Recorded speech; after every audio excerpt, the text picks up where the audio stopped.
Today on CityCast Chicago, a new report says that for the first time in over 4 years, foot traffic in the Loop has reached pre-pandemic levels, which means you're probably going to see more and more people downtown hogging the sidewalks, taking pictures of some of Chicago's most beautiful buildings. But let's be real, not every building can be iconic, and you might even say some of them are just eyesores.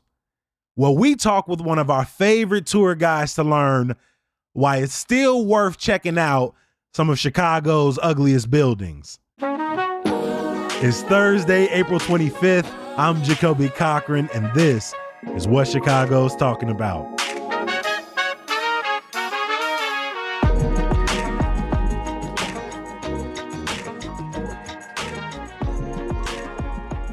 Mike, welcome back to CityCast Chicago. Yeah, thanks so much for bringing me back to talk about some ugly buildings.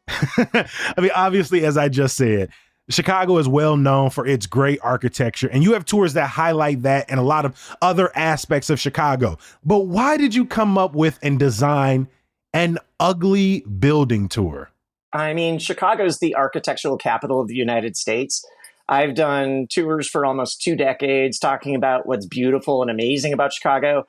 When I branched off to start my own one-person tour company, I kind of had to do something that stands out because there are a lot of tours out there that are talking about our amazing architecture. So I had to pivot and what's no one else doing? No one's talking about ugly buildings. And so that's what this tour is. It's really trying to put a spotlight on that unfortunate architecture that's ignored on all the other tours.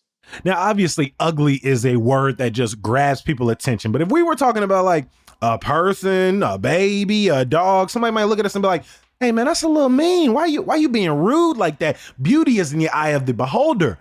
And so you're going around calling a bunch of buildings ugly. What makes a building unpleasant to look at? Yeah, so on the tour, I try to focus on 2 different types of ugliness. One is the ugliness that you see. And people get that. That's, it could be conflicting types of materials that sort of clash with each other. There could be deferred maintenance. It could be sort of like a haphazard design that's kind of all over the place. So that's the obvious ugly, the ugliness that you see. There's another more low-key version of ugliness that I like to talk about on the tour that's kind of like the ugliness that you feel. Some of these buildings don't seem to like humans or want humans around. So it's kind of like that vibe that you get where it's just like, oh, I don't know if I'm welcome or encouraged to be there. So ugliness that you see, ugliness that you feel, those are the 2 types of ugliness that I try to focus on the tour. So we are looking at aesthetics and vibes, right? So it's almost like, oh, you might be beautiful on the outside, but are you beautiful on the inside? And then there's, oh, you're great on the inside. Yeah, absolutely. But, your conflicting use of material on the outside makes it a bit of an eyesore. Yeah, and a big thing that I would try to emphasize on the tour is that this is a very opinion-based tour. I try to explain why these things are the way they are. So I explain these design issues. I try to explain why these buildings look the way they do.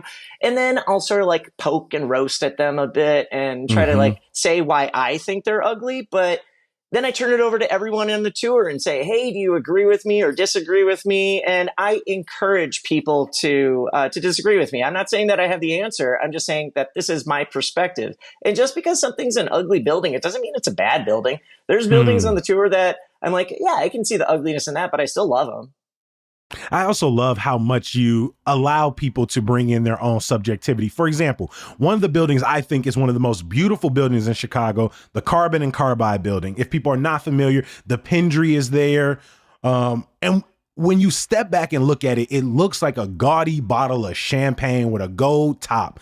I have been on riverboat tours and we've passed that, and the docent assumed that everyone thought it was beautiful. And one person was just like, honestly, the vibes of the building, it gives off a sort of gaudy arrogance. It feels like there is a lack of accessibility to it, that it's meant for a certain kind of Chicagoan. That made me realize that regardless of category, if we're talking about most beautiful buildings in Chicago, ugliest buildings in Chicago, so much of this comes back to our subjective experience around those buildings. So let's talk about the actual buildings that are on your tour. For you, you talked about it's not simply about aesthetics. It's also about the story you want to tell. So for you, what's the building with the best story? One building that I always think that is fun to talk about is 55 West Wacker. I don't know Mm-hmm. if you know that one. It's a little dumpling of a building right on the river. It's a brutalist style of architecture, which Mm-hmm. is a very charged term. A lot of people think that brutalism means that it's brutal or it's a pejorative term, but brutalism is derivative of the French phrase béton brut, and translated into English, that means raw concrete. So Yes. brutalism at its apex in the 1960s, 70s, it was a very forward-looking experimental style of design, making use of poured concrete technology so that you can create these really complicated forms. A lot of people don't like that, like brutalist architecture, because of the vibes thing that I was talking Mm-hmm. about. When you see those buildings, they look very heavy, very, filled with concrete, and they seem imposing and unwelcoming. When I look at this little dumpling of a building, when compared to those taller ones right next to it, it even though it's so much shorter than those skyscrapers completed afterward, it sort of has a gravitas to it because of that heft of the concrete. And I kind of think of that building as the Danny DeVito of architecture. So when you think of Danny DeVito as an actor, he's short, stocky, but he seems to carry himself much taller than Mm. he actually is. And I think that's a charming way to think of this building.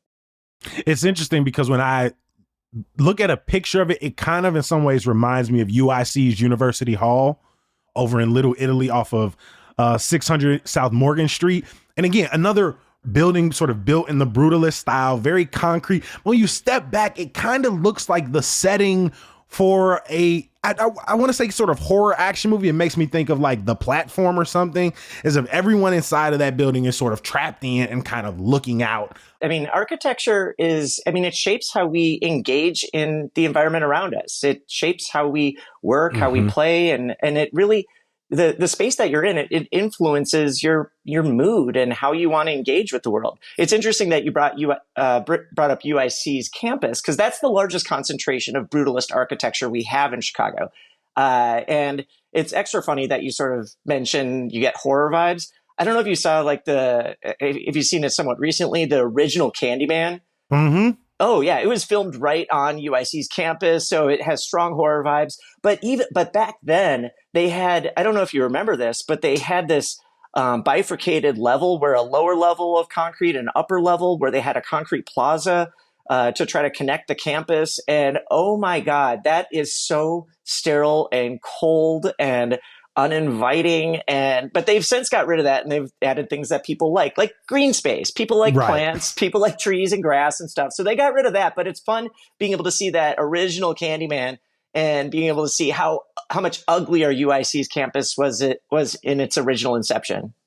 And for all of the people I know who are listening that attend UIC, who are professors at UIC, we love you. We are grateful for you. You know, just the designers of the campus were not thinking about you in a complete kind of way, right? In a comprehensive kind of way.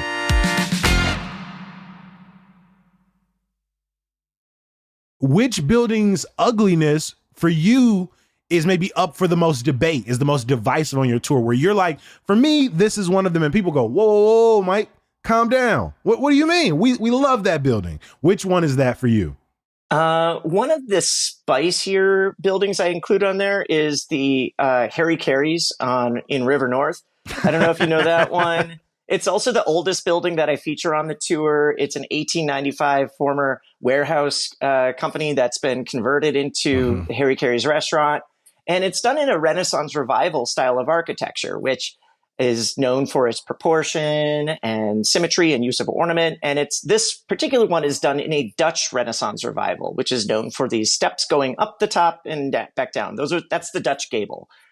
I don't have anything against a Dutch gable per se, but when I look at the overall facade treatment, it's a lot. So you look at you've got the bright red brick and you've got the creamy white sandstone. So it's a very straining color combination. It's kind of like a Candyland monstrosity. There are a lot of different patterns on the building. You've got Oh, yeah. sort of circular patterns, a ton of rectangles.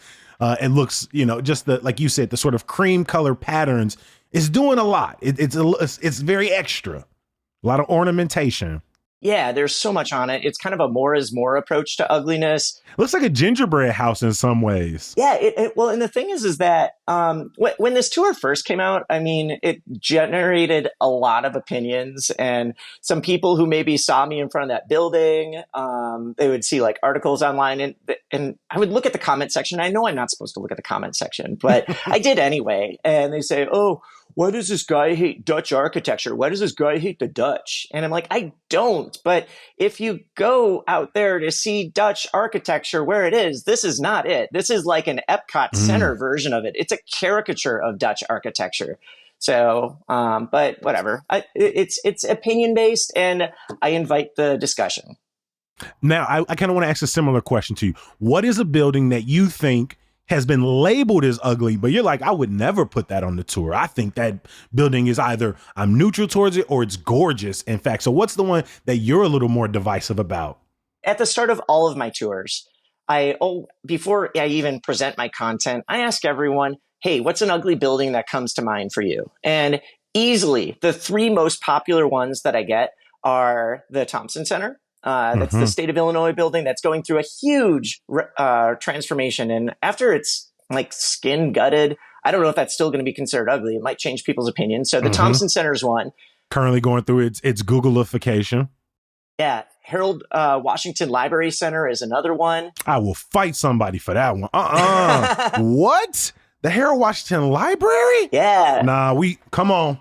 Come on. Yeah, I get that one a lot. Postmodernism isn't particularly beloved because it's seen as sort of like a superficial style of design. And I think it's a really interesting building to talk about. And I don't put it as an ugly building. I think it's very representative of its time, but people love pointing that one. Wow. That angered me. I was like, no. Your blood's boiling. The third building I hear most commonly as an ugly building that comes to mind is Soldier Field. That's getting a lot of discussion in the news these days. Is that going to be torn down? Who knows? I mean, I think even as you were saying this, it better cemented how much more than aesthetics goes into making this call, because my personal connection, so like the Thompson Center, my mom used to work there as a kid. The next one, the Harold Washington Library, again, it's the way the building makes me feel that makes me want to fight. Because I'm like, I wrote my thesis for grad school in the archives of the Harold Washington Library. I have seen some of my favorite authors and poets in the Harold Washington Library. I've watched some amazing panelists there. And then Soldier Field, I understand this one for the other reason, because I understand that when you think of Soldier Field, you think of the spaceship, and you think of, oh my God, how for some people that degraded the original building. For some people, it just reminds them of, we ain't won a Super Bowl in almost 40 years. And yet when I drive past Soldier Field at night and you sort of have the shine coming off the glass and the concrete, but I can understand those three buildings and how they make people feel. And yet I'm sitting here just, I would never say those things, except maybe the spaceship. I understand the spaceship a little bit. It's not just like the tourees debating me. They'll be debating each other during this. And it's a really fun, interactive experience. No, I love that. So do you have a favorite ugly building, your favorite to talk about, to inform people about, or, just to stop by and roast a little bit? The building that I have a lot of fun talking about is Trump Tower. This is an interesting one. This is an interesting one. Yeah. So, I mean, I've been giving architecture tours for a long time, and Trump Tower has some good quality aspects to talk about. The way that it's contextually tied to its surrounding environment, the way that it's recognizing the river and the architecture next to it. I think it's good, and it's because a good architect was engaged in that. It was Adrian Smith, then of Skidmore, Owings and Merrill. He's one of the highest profile architects in the country. Did Adrian Smith also help build the Burj Khalifa? Oh yeah. It's basically, I mean, he kind of like repurposed what he did with the Burj Khalifa and just like, let's just cut that in half and turn it into Trump Tower. So he was able to recycle his homework. So good for him.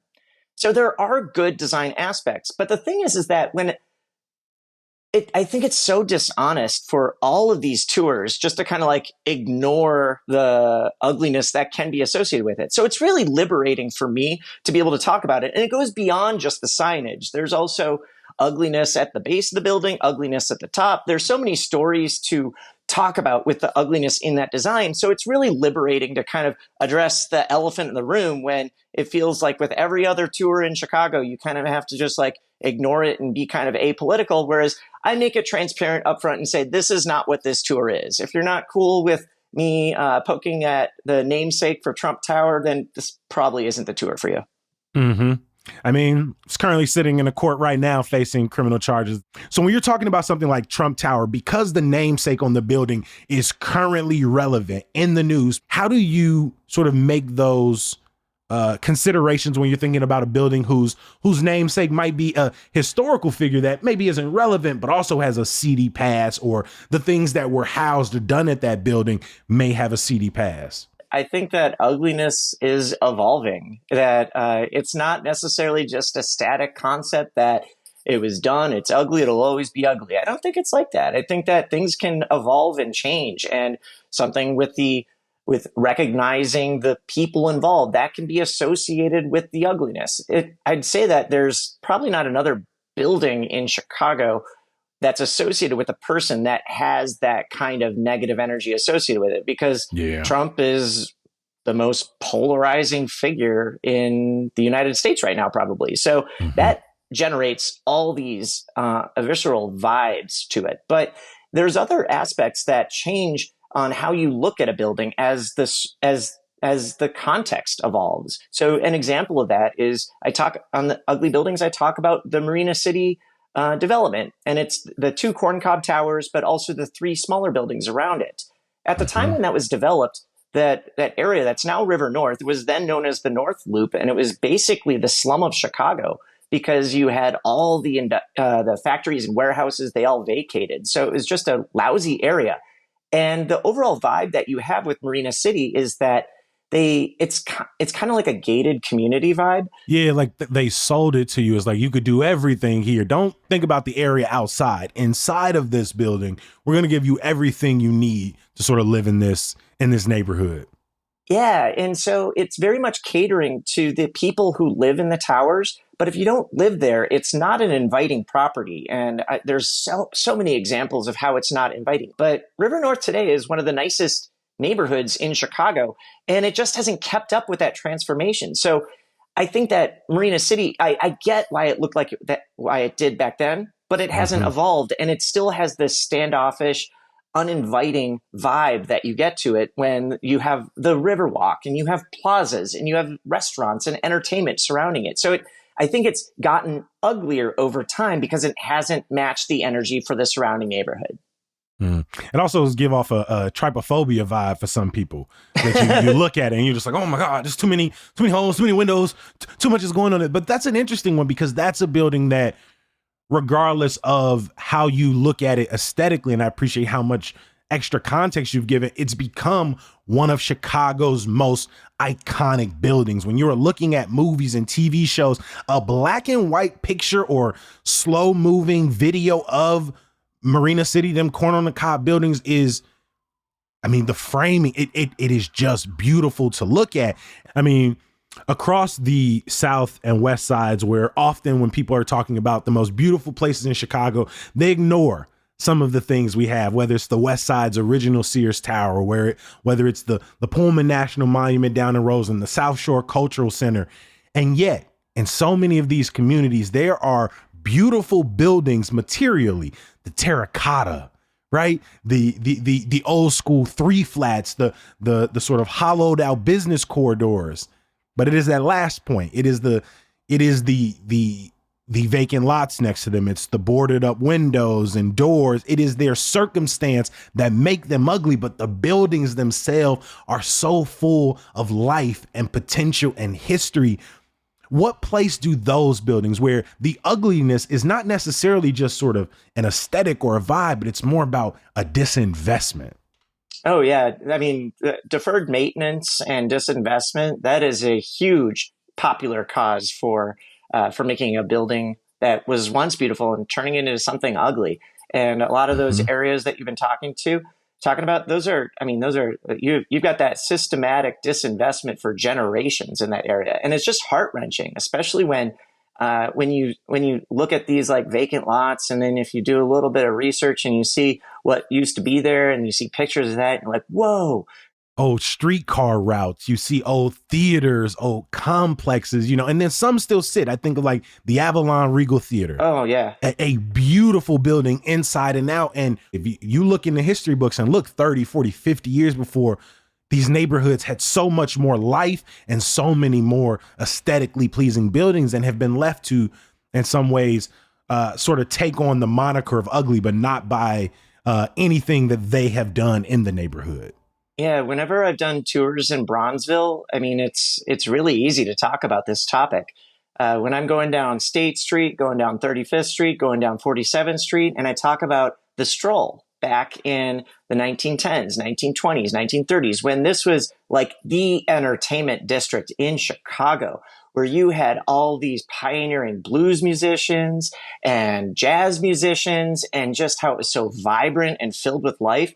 And just to see that you've got vacant lots, or you've got university campus, and you don't have that energy that you used to have. It's heart-wrenching to talk about that, but I think that it's important to talk about it, because if you're ignoring that history, you're ignoring the contributions that you've had from those residents, those pioneering cultural icons that really brought things there. But you also need to recognize your history so that you're not going to relive that. Yeah. You said this was one of the most difficult tours to put together. And in all of your time doing it, what makes the Ugly Building Tour so special and unique for you? It's a really fun, joyous experience. And when I give this tour, it's different for me every time, because I'm going off of what the group is saying. Sometimes they'll disagree with me passionately. Sometimes they'll say, "Oh, I didn't really see that ugliness before, but now that you've put a spotlight on it, I don't think I'll ever be able to unsee it." And I think that it changes their perspective when they look at architecture. I had a mother-daughter who went on this tour together, and they went on another one of my tours later. And they said that, and they both live in River North, and they said that they changed the way that they look at the neighborhood. That they'll walk down the street, and a building that I didn't cover on the tour, they'll say, "Oh, that's an ugly building," and then the other one will ask, "Well, is it the ugliness that you see, or is it the ugliness that you feel?" And they say that it's changed the way that they look at and critically analyze and appreciate architecture. And I love that. No, me too. I want to give a huge thank you to one of our favorite tour guides here in the city, Mike McMahons. Thank you for making time for CityCast Chicago, and much love to all the ugly buildings out there. Yeah, thanks so much for the conversation. I hope to see you on a tour. Just let me know anytime you want to come along. I'd love to get your spicy takes. Yes, sir. I told you eventually I'm going to get out there for rats. Once you back underground with the rat tour, I'm with you.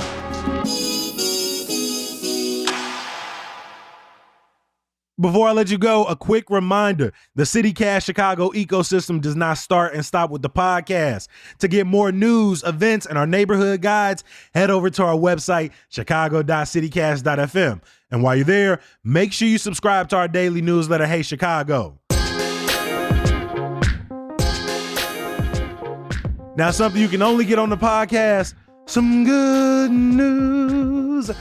After months of speculations about the Bears' next move, we will finally get some clarity. No, I am not talking about them renderings of the new stadium on the lake. I'm talking about the 2024 NFL Draft kicking off tonight. The Bears are headed in with 2 first-round picks, and it seems that USC's Heisman-winning quarterback Caleb Williams will likely be the surefire first pick. And by likely, I mean they better pick that boy after all this speculation. But what will the Bears do with that second pick? I have no idea, but the real good news here is we won't have to talk about the NFL draft for another, 7, 8, 9 months after this weekend. That's a win-win for me.